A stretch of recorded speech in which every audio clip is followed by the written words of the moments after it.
Isiah Pacheco has always been a player that flies under the radar. He was a 7th round draft pick back in 2022, and despite the fact that he's found a lot of success throughout his career so far, there are still very few people who think of him as more than just an average running back.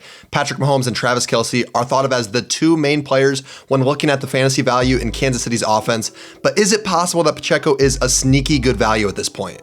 Today, we're going to be taking a look at Pacheco's fantasy outlook ahead of the 2024 NFL season to determine whether or not he could be a league-winning value at his current ADP. The best part about drafting Isiah Pacheco is that you know you're getting a workhorse running back. The only other notable back behind him on the roster is Clyde Edwards-Helaire, who, as we all know, is nothing more than an underwhelming veteran at this point in his career. It also looks like the Chiefs aren't going to re-sign Jerick McKinnon for the upcoming season, which is actually huge for Pacheco's outlook. In 7 total games without McKinnon last year, he averaged almost 18 carries per game for 82 yards and a touchdown, while averaging 3 catches and a whopping 20.2 fantasy points per game. If you pace that out to an entire season, that would have left him as the overall RB3 in fantasy football. He was so much better without McKinnon there last year, and it looks like he's going to have an entire season without him this year. The thing that could really propel Pacheco to a top 5 finish is touchdowns. He ranked 7th in the league last year in total red zone touches, and it looks like that number should get even higher this year. Kansas City's offense struggled in 2023 more than we've ever seen with Patrick Mahomes, but they should get a lot better this year with their reloaded wide receiver room. This offense should score a lot of points, and that's going to lead to a lot more scoring opportunities for Pacheco than even we saw last year. In essence, you can sum it up by saying that his upside is that he's the top running back on an offense that should be one of the best in football this year, with little to no competition from anyone else on the depth chart. I mean, that's a textbook recipe for success. He's going to get almost every goal line carry for this team, and there's going to be a lot of them to go around with how primed this offense is for success. The age of the workhorse running backs is coming to an end in the NFL, but Pacheco is still one of the few that exist and thrive in that role.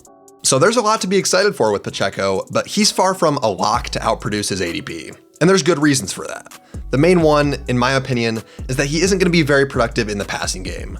Yes, he's probably going to stay on the field for a lot of the passing downs, but he doesn't really get utilized as a pass catcher all that much, and quite frankly, he isn't that great at it. In 2023, he ranked 26th in target share, 33rd in route participation, 36th in yards per reception, and 20th in yards per route run among all qualifying running backs. That doesn't inspire much confidence. One stat that he did rank quite well in as a receiver is catch rate, finishing number 2 in that category with a whopping catch rate of nearly 90%. However, that's not necessarily a good thing because it's almost certain that he's due for regression in that area.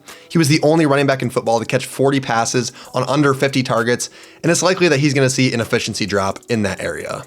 And just overall, he's nothing special as a talent, and that's reflected in his other efficiency stats. Last year, he ranked 26th in yards per touch, 43rd in juke rate, 27th in evaded tackles, and 21st in fantasy points per opportunity.